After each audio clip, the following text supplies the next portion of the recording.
¿Qué tal, amigos del canal del Evangelio? Andrés Neira, aquí con un interesante estudio o reflexión en la palabra del Señor. Hoy día quiero hablarles de lo que es, hoy día me gustaría compartir con ustedes un poco lo que el Evangelio revela. ¿Qué cosas revela el Evangelio? De las cuales voy a destacar dos, según los pasajes que voy a estar usando en Romanos capítulo 1, versos 17 y 18. Y esto es como un contraste con lo que es el neomarcionismo, que hoy día está inundando esta era postmodernista, ¿verdad? Entonces, antes de entrar a la escritura de hoy, importante saber quién era Marción. Marción de Sinope, hijo de un obispo, fue una persona que vivió al finales del siglo I. Se dice que murió más o menos por el año 160. Él llegó a la conclusión de que el Dios del Antiguo Testamento no era el mismo Dios del Nuevo Testamento que Jesús nos vino a revelar. De hecho, el Dios del Antiguo Testamento, él lo llamaba Yahvé, y decía que ese era el Dios de los judíos y que la ley era muy inferior a lo que era el Evangelio. Con este pensamiento, entonces empezó a desarrollar una teoría de que hay como dos dioses, o sea, el Dios del Antiguo Testamento, que es el Dios de los judíos, que es un Dios lleno de ira, malo, cruel, vengativo, y el Dios del Nuevo Testamento, que es un Dios lleno de amor, el cual Jesús nos vino a revelar. De hecho, él hizo un canon, y este canon constaba solamente de 10 epístolas del apóstol Pablo, y se cree que parte del Evangelio de Lucas o modificado. O sea, dejó afuera las cartas pastorales, primera Timoteo, segunda Timoteo y Tito. Ahora, lo interesante de esto es que, aunque no hay escritos del, solamente hay citas de padres de la iglesia, Tertuliano y otros que lo citan, eh, combatiendo su falsa enseñanza. Se dice que él escribió algo así que se llama Antítesis, uno de sus escritos, donde decía, bueno, el Dios del Antiguo Testamento ira, el Dios del Nuevo Testamento es amor, el Dios del Antiguo Testamento mata, el Dios del Nuevo Testamento da vida. Ejemplos como eso. Entonces, él no podía reconciliar la idea de que los atributos de Dios no se pueden dividir. O sea, Dios es amor, pero también es justicia. Entonces él solamente se fue por el atributo de Dios es amor. Entonces todos los pasajes que hablaran de amor, él lo destacaba. Por eso hizo su primer canon.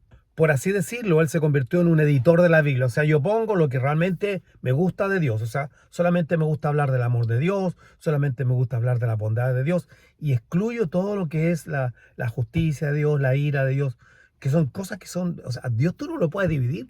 Dios no es 80% amor, 20% justicia, por decir algo, por dar un ejemplo.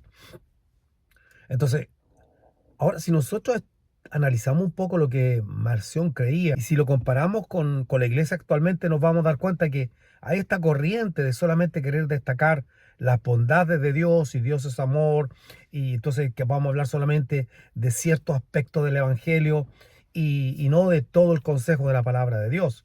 Hay gente que hoy día se sienten editores de la palabra de Dios, y si tú le compartes, por ejemplo, Juan 3:16, porque de tal manera amó Dios al mundo, que ha dado su Hijo unigénito para que todo aquel que en él cree o crea no se pierda, mas tenga vida eterna. ¡Wow! Le habla de amor.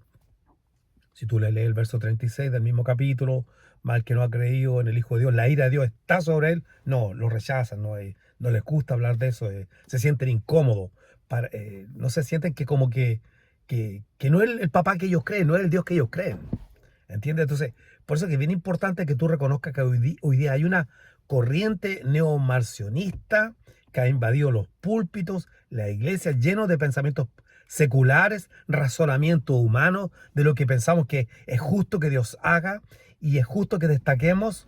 Hoy día hay una corriente de editores de la Biblia donde solamente predican la bondad de Dios, pero no predican otros textos.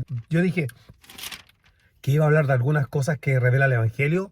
Mira, bien conocido, Romanos 1:16, porque no me avergüenzo del Evangelio, porque es poder de Dios para salvación a todo aquel que cree, al judío primeramente y también al griego. Ok, ese verso es muy conocido. Sin embargo, si vamos al siguiente verso, Romanos 1:17, dice, porque en el Evangelio la justicia de Dios se revela por fe y para fe, como está escrito, mas el justo por la fe vivirá. Porque en el Evangelio, ¿qué es el Evangelio? Bueno, la buena noticia. ¿La buena noticia de qué? Sí, es bien importante que tengamos una definición bíblica de lo que es el Evangelio. Y el apóstol Pablo en 1 Corintios, capítulo 15, nos da una definición de lo que es el Evangelio. Voy a buscarlo aquí. 1 Corintios 15:1. Además os declaro, hermanos, el Evangelio, nota ahí en tu mente el Evangelio, que os he predicado, o sea, este Evangelio que él va a compartir, que va a definir lo que él predicaba, el cual también recibisteis, en el cual también perseveráis, por el cual asimismo, si retenéis la palabra que os he predicado, sois salvos, si no creíste en vano. 3. Porque primeramente os he enseñado, el Evangelio, obvio, lo que asimismo recibí, que Cristo, mira, aquí viene la definición del Evangelio. Cristo se lo reveló. Cristo murió por nuestros pecados. Número 1, el Evangelio es que Cristo murió por nuestros pecados, la buena nueva. 2, y que fue sepultado y resucitó al tercer día. O sea, la otra cosa, bueno, hay dos implícitas más. Fue sepultado y resucitó al tercer día conforme a la Escritura. Ese es el Evangelio, esa es la buena nueva. O sea, está en conexión con el pecado. Directamente, esa es la buena nueva. Somos pecadores, Cristo murió por nosotros. Fue sepultado y resucitó porque estaba escrito. Esas son las buenas nuevas. Cristo tiene que hacer en la cruz lo que el hombre no puede alcanzar por sí mismo. O sea, hoy día, por ejemplo, hay quienes dicen Cristo murió para prosperarte. Sí, pero hay personas que son millonarias, billonarios y no tienen a Cristo en su corazón. No son salvos. Creo que otras veces he puesto el ejemplo, pero si nos vamos no sé, a esos países como Dubái, Bombay, esa gente que tiene millones, son millonarios, esa gente que tienen mascotas exóticas, que tienen automóviles bañados en oro. Y yo me paro allá y les digo, Cristo murió para prosperarte. Y me miran a mí, se van a dar ganas de reír. Porque ellos han logrado todas esas cosas sin Cristo. En la cruz tiene que haber algo que el hombre no puede alcanzar por sí mismo. Y que es lo que es salvación. Entonces, volvamos al verso. Estamos ahí en Romanos 1:17. Porque en el Evangelio, ya lo definimos, la justicia de Dios se revela por fe y para fe. ¿Qué es lo que es la justicia de Dios? Berkhoff, comentando a Shed, dice que la justicia de Dios está muy relacionada con la santidad de Dios. O sea, está intrínsecamente relacionada. Dios es santo. Además, la justicia de Dios está relacionada con que Dios es justo. No hay nadie intrínsecamente justo como Dios. Por ende, la justicia de Dios, entonces, la justicia de Dios es el alto estándar de Dios, donde, aunque Dios no está sujeto a las leyes, porque no hay nada superior que Dios, las leyes de Dios son parte del carácter del mismo. Su alta demanda, su alto estándar. La justicia de Dios demanda castigo sobre el ofensor. La justicia de Dios no obliga a Dios a premiar las bondades del hombre, por decirlo de alguna manera. O sea, la justicia de Dios no puede premiar si tú eres bueno. No, la justicia de Dios solamente castiga cuando no se cumplen sus altas demandas. La justicia de Dios pone en manifiesto la ira de Dios. Ok, ¿cuál es el punto? Que una de las cosas que revela el Evangelio es la justicia de Dios. O sea, nota la introducción al Evangelio del apóstol Pablo. Te está revelando que Dios es justo y que tiene una alta demanda. Si esto se revela, quiere decir que el hombre no llega a esta conclusión por sí mismo. O sea, no es que alguien dijo un día, hoy Dios es tremendamente justo y oye, ¿qué demanda más grande de Dios tiene sobre el hombre cuando él es un ser sumamente santo? No sé, tú no llegaste por conclusión. Fue una revelación. Eso está revelado en la Escritura. Y el Espíritu Santo ilumina esta Escritura.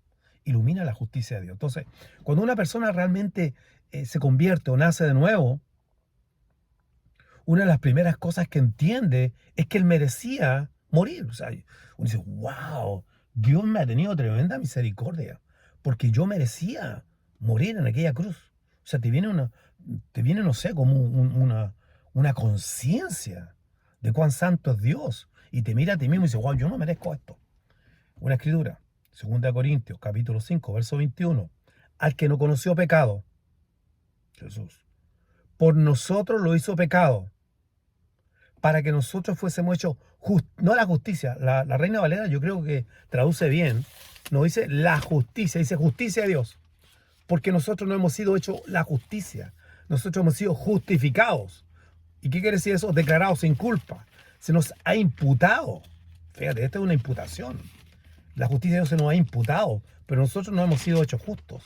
Porque si hubiésemos sido hechos justos, siempre haríamos el bien, pero no lo hacemos.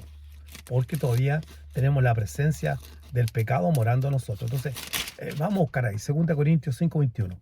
Al que no conoció pecado, por nosotros lo hizo pecado, para que nosotros fuésemos hechos justicia de Dios en él. Glorioso intercambio, decía Martín Lutero. ¿Qué quiere decir esto? Que todas las demandas de Dios y toda la manifestación de la ira de Dios por causa de su justicia recayeron sobre Cristo y se hizo justicia porque Dios demandaba justicia en la persona de Cristo, en este glorioso intercambio, como decía Martín Lutero. La primera cosa que revela el Evangelio es la justicia de Dios, merecemos el castigo. Segunda cosa, mira el verso 18, claro, aquí se dividen los párrafos y hay un subtítulo que no pertenece obviamente a la escritura original. Pero mira el verso 18, está introduciendo el Evangelio del apóstol Pablo y dice, porque la ira de Dios se revela. Nuevamente se revela, revelación. Desde el cielo contra toda impiedad e injusticia de los hombres que detienen con injusticia la verdad. Así que hay una segunda revelación. La primera, el Evangelio nos revela cuán justo es Dios. La segunda cosa que revela el Evangelio es la ira de Dios. Yo no sé cómo cuadra esto dentro de la presentación del Evangelio hoy día en la iglesia moderna. No cuadra para nada, ¿ok? No cuadra para nada.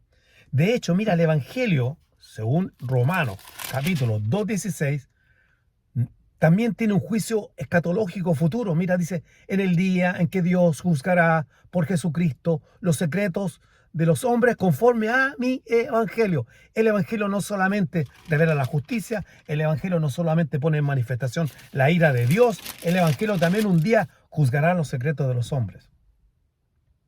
¿Cuál es la buena noticia para nosotros los que hemos creído? Y si tú has creído, está la buena noticia, que toda esta justicia y toda esta ira recayó sobre Cristo.